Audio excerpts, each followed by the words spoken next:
आदरणीय महानुभावहरू नमस्कार। यति बेला हामी कर्णाली प्रदेशको राजधानी सुर्खेतको वीरेन्द्रनगरमा अवस्थित काँक्री बिहारमा छौँ।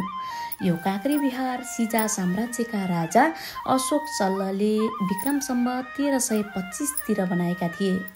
उनको शासनकाल विक्रम सम्वत 1312 देखि 1335 सम्म रहेको थियो। राजा अशोक चल्ल राजा क्रा चल्लका छोरा थिए।